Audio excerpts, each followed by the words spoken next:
तो ऐसा था तो भैया कहाँ था कि हमने मोबाइल में पढ़ा है। अब ये कौन सा धर्म ग्रंथ आ गया। इसलिए धर्म ग्रंथों के प्रति हमारी आस्था होना जरूरी है। किसी भी धर्म का मूल आधार क्या है? कोई पूछे आपके धर्म का मूल आधार क्या है, आपको पता है आपके धर्म का मूल आधार क्या है? हम बड़े गर्व से कहते हैं हम सनातनी हैं, हम हिंदू हैं, लेकिन हमें पता है हमारे धर्म का मूल आधार क्या है? सभी धर्मों का कोई ना कोई मूल आधार है। मुस्लिम धर्म है, मूल आधार कुरान है। ईसाई धर्म है, मूल आधार उनका बाइबिल है। बौद्ध है, बौद्ध तो संप्रदाय है, धर्म कैसे कहें, लेकिन उसका भी मूल आधार क्या है? त्रिपिटक आदि ग्रंथ उनके मूल आधार है। वैसे ही हमारे सनातन धर्म में, हिंदू धर्म में जो हमारे धर्म के मूल आधार हैं वो क्या है? वेद पुराण हमारे धर्म के मूल आधार हैं। समझो इस बात को। तर्क करना छोड़ो धर्म के प्रति। अगर धर्म के प्रति तर्क करते रहोगे तो कुतर्की हो जाओगे, और कुतर्की हो जाओगे तो आपका विनाश होना निश्चित है। ये लिख लो आज। कोई भी धर्म का व्यक्ति अपने धर्म के प्रति कभी कुतर्क नहीं करता है, ये ध्यान रखना।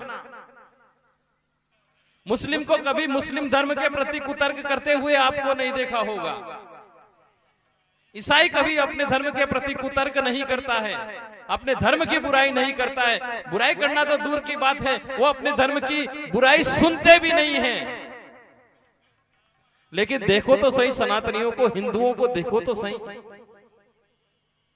अपने ही धर्म की बुराइयां करते हैं, अपने ही धर्म की कुतर्क करते हैं, और फिर बड़े आनंद के साथ कहते हैं साहब हम बहुत बड़े विद्वान हैं।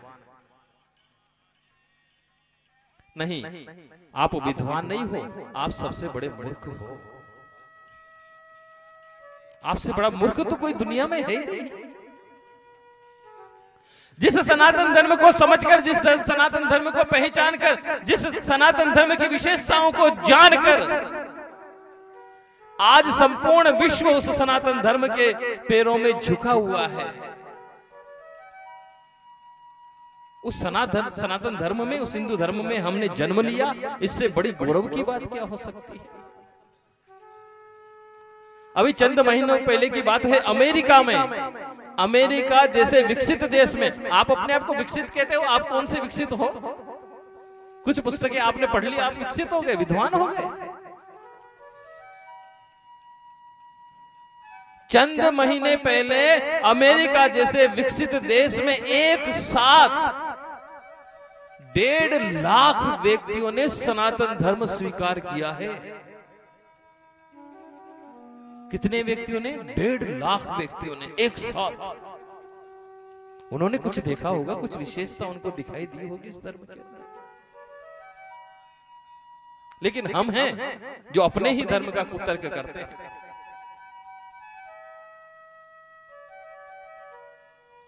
अच्छा, धर्म के प्रति कुतर्क भी करेंगे तो आरोप किस पे लगा देंगे?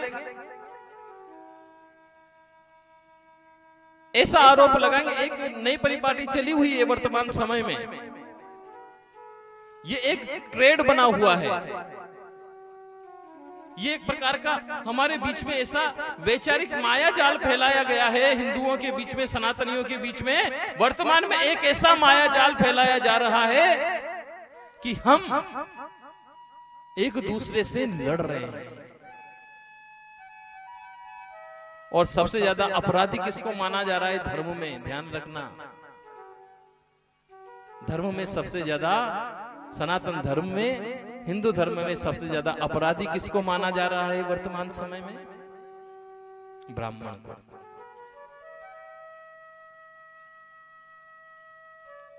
ब्राह्मण के साथ ऐसा व्यवहार किया जाता है वर्तमान समय में कि इससे बड़ा अपराधी तो कोई दूसरा है ही नहीं।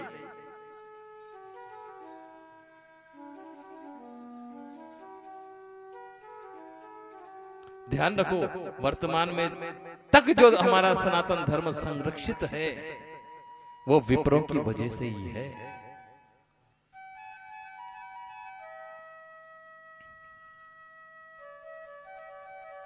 मीर कारी बाबर की आज्ञा से जब अयोध्या में राम मंदिर का विध्वंस करने लगा, तब 1.5 लाख सनातनियों ने, 1.5 लाख ब्राह्मणों ने अपना बलिदान दिया था।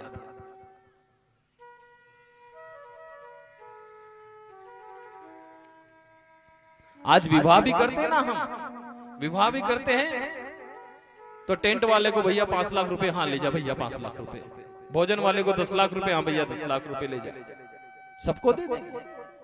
लेकिन जब ब्राह्मण की बारी आएगी, अरे जिसने वैदिक रीति से आपके बालक का विवाह करवाया है, उस ब्राह्मण की जब बारी आती है तो 1100 रुपए देने में भी व्यक्ति की जान निकल जाती है। आपको लगता है ब्राह्मण बनना इतना आसान है?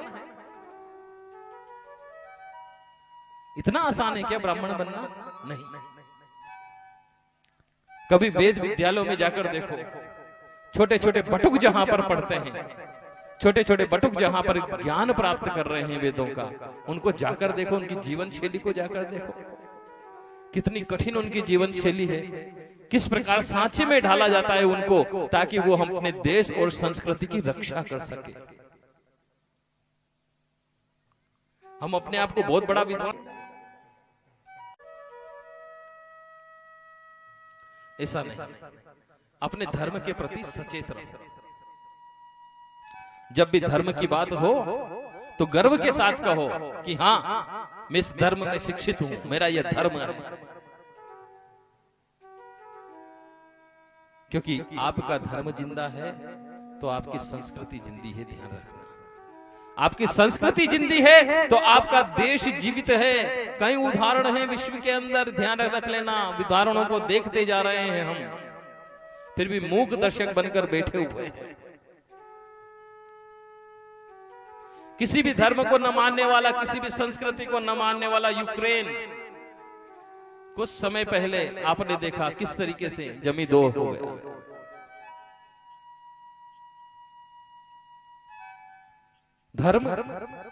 धर्म सबसे बड़ा आधार है। आप किसी भी संप्रदाय को मानो, विविध संप्रदाय हैं। अरे देखो तो सही, इस धर्म के बराबर विविधता, सुंदरता कौन से धर्म के अंदर है? एक बार विचार तो करो। आप जिस प्रकार से भगवान को चाहो पूज लो,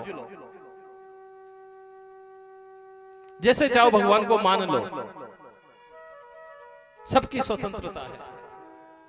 अरे हमने तो हमारे धर्म में उनको भी स्वतंत्रता दी है जो भगवान को नहीं मानते।